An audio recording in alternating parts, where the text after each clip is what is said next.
Hey guys, Hamsterwheel here with a new video and welcome to episode 9 of Gearing for Dungeoneering. Today we're returning to another class that we talked about before, and that is the Warrior, but this time we're gonna talk about the Protection Warrior. Oh yeah, it's time to break the DPS cycle and focus on some tanks. So without further ado, let's get started. And as you can see, the current gear of this Protection Warrior isn't exactly amazing for when you want to be a proper meat shield for your party members. And well, we can't exactly do a DPS test with a tank, I mean that would be pointless. So for tanks I want to focus on what really matters to them, their stats. So this current tank has 9032 armor, 398 defense rating, 9.47 chance to dodge, 11.92% chance to parry, 11.92% chance to block, and a total health pool of 9160 health points. And as always, we're gonna fix that. So let's once again work our magic, and there we go. That's much better. Okay, and as always, we're gonna start off with the headpiece, and for the tank I've chosen the Myrmidon's headdress. It's got 17 strength, 37 stamina, a red socket and a meta socket. Socket bonus of 4 strength and 33 defense rating. Now as you can see, I didn't go for the red socket, I decided to just go for a pure stam gem in there, as well as a meta gem. Now this is kind of a new beginner tank helmet, and meta gems are kind of expensive. So realistically, you probably save up your money and put a meta gem in something a little better once you step into heroic dungeons or whatever. But, you know, this will do for now. And hey, if you're balling out of control and you have a ton of money, you can slap a meta gem in there, like I did. So there you go, that's what I would do for the headpiece.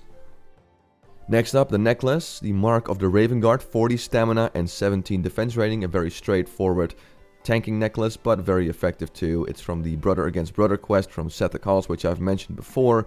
And it's just a great necklace. It's simple to get, and it's kind of on par with what you get out of level 70 heroic dungeons in terms of blue items, so definitely get this. Up next is the War Chief's Mantle with 23 strength, 27 stamina, a red socket, a yellow socket, a socket bonus of 3 crit rating, and 18 parry rating. Now again, I didn't go for the red or yellow one, I just slapped some pure stam in there because, well, that's way better for tank instead of maybe some strength, maybe some hit rating or a little bit of defense rating because, well, you can see right now I'm actually over defense cap of 490. So that's why I just went with pure stam. So there you go, that is a good, simple, but effective shoulder slot for your tank. So I would go with that. Up next is the Cloak of the Valiant Defender, which has 262 armor, and yes, it's in green, so again, that means that the armor rating on this item is higher than what you would get with a normal or regular item, so that's pretty good because, hey, armor is always nice.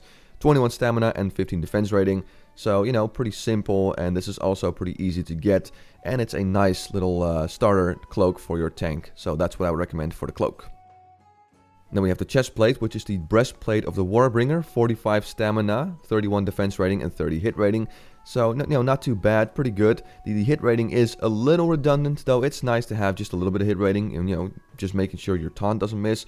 But for warrior tanks, it doesn't do a whole lot. But even without that hit rating, it's still pretty nice. It's got a lot of armor, 45 stamina, and 31 defense rating. And for a starter tank, this is a pretty good item to get. Moving on to the wrists, which are the Shatari Rod Arm Guards, 20 strength, 18 stamina, a yellow socket, a socket bonus of 3 stamina, and 12 defense rating. Now for this one I decided to slap a yellow gem in there, and I mainly did this so I could use the meta gem. So, you know, if you want, you can also slap a pure stam gem in there, or something else depending on what you want. But these are pretty good. Again, they're very close to being on par what you get out of heroic dungeons like the blues or level 70 normal dungeons. So it's definitely worth getting. It's also not super hard to get. So that's what I would recommend for the bracers. Up next is the weapon. Now I tried to go for a weapon that has a very fast attack speed and also things like stamina and defense. And I think this thing kind of fits that criteria a little bit. The Crystalline Khopesh with 18 stamina, 12 defense rating, 13 hit rating, again back to the hit rating, and 2.1 attack speed. So a pretty fast sword. It's got some decent amount of stamina, some hit rating, which is again not super optimal, but hey, it's better than nothing, and 12 defense rating. It's also not super hard to get. It's from the Durn the Hunger quest, which requires you to kill an elite mob in Nagrand. Does require a group, but it's pretty quick to complete. So there you go. That is what I recommend for the weapon. Up next is the shield, which is the Netherwing Protector Shield. It has 80 block, 22 stamina, 15 agility, 15 defense rating, and increases the block value of your shield by 23. So a lot of defensive stats, which is really nice for our tank. It also has good amount of armor, 3615, so definitely a great item for you to have as a tank. So that's what I would recommend for a shield. However, I do have an alternative for you guys when it comes to a shield, and that is the Shield of the Wayward Footman, which has 71 block, 24 stamina, 16 defense rating, and increases your block rating by 18. It also has a nice amount of armor, 3329, so it's a little worse than the other shield, but this is a lot easier to get. This is a BOE item, so, it's worth checking the auction house and seeing if this is cheap. If it is, pick it up. Or if you want to save some money, then the other one is also a great opportunity. But this is actually a great shield too. And again, if it's cheap, it's very easy to get. You just go to the auction house and just buy it. And that's it. So there you go. That's the 2 shields I would recommend for your tank. Up next for the ranged weapon. Now, unfortunately, I couldn't really find any tank ranged weapon through quests. So I just had to go with a random one that still offers a decent amount of stats, I guess, for a tank. And it's this one, the Ali's Recurve, with 10 stamina, 7 agility, 7 hit rating, and 14 attack power. Again, not super useful for tank. It doesn't have a ton of stamina. It doesn't have defense rating or dodge rating or anything like that. But still the stamina is nice. The agility gives you a little bit extra armor. The hit rating kind of helps, for not missing your taunt a little bit, I guess. And the attack power for extra threat. So all in all, it's a half decent weapon for your tank. And that's what I would recommend you to get for your ranged weapon.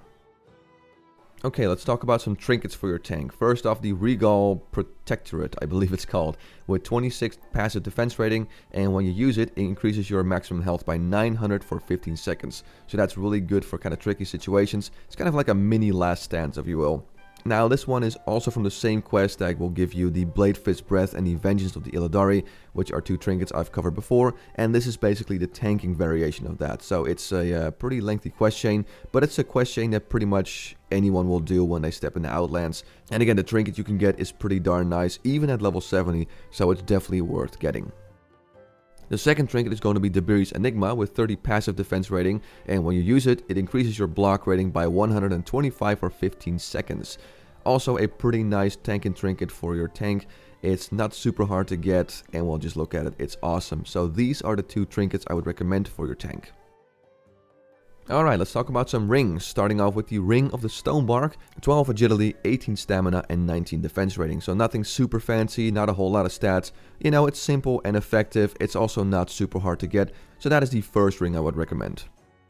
The second ring is going to be the Wind Trader's Band with 34 stamina, 6 agility, 12 defense rating, and again, a little bit of hit rating, which is suboptimal. But still, you can see 34 stamina out of a green ring with also defense rating and a little bit of agility. I mean, it's a really nice ring. It's also not super hard to get. So both these rings are pretty easy to get.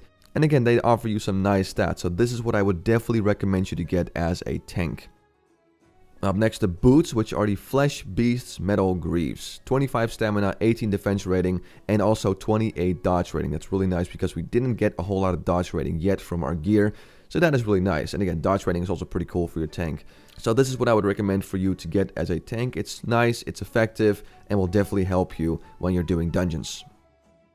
Then the leggings, which are the leg guards of the Resolute Defender with 42 stamina, 23 agility, 31 defense rating, and 20 parry rating. Again, also pretty nice parry rating. Got some agility to boost your armor, a pretty good amount of stamina, 42, and of course a healthy amount of defense rating. So great tanking leggings, and they will definitely help you when doing dungeons. Then the belt, which is the Girdle of the Lost Vindicator. 39 stamina, 18 strength, and 18 defense rating, so nothing super fancy, kind of simple, but very effective. Again, a green belt with 39 stamina is pretty darn nice if you ask me, and it's also not super hard to get, so this is a nice item to get for your tank, so that's what I would definitely recommend in terms of belt. And last but not least, we got the gloves, which are the Area 52 Engineering Gloves, with 19 stamina, 10 strength, 13 agility, and 25 defense rating. Again, that 25 defense rating for green gloves, pretty darn nice if you ask me. And also the other stats are nice to have as well. Not super hard to get, simple but effective, and there you go. That's what I recommend for gloves. And there you go, guys. That's pretty much all the gear I would recommend for your new tank to get. So after all that gear, how much did our tank improve? Well, let me show you the old stats of our tank one more time. And here's what we got right now.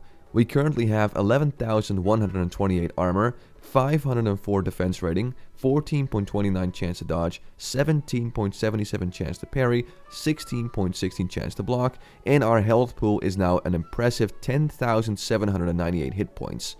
And keep in mind that this is without even using Commanding Shout.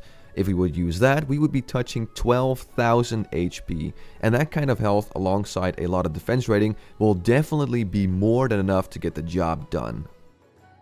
And there you go guys, this tank is ready to start dungeoneering, make its way into heroic dungeons, and eventually get into raids like Crusade and Gruul's Lair. So that's it for the Protection Warrior. Tune in next time when we're going to check out another class that can tank in dungeons as well. For now though, I want to thank you for watching this video. I'm Hamsterwheel and have a good one.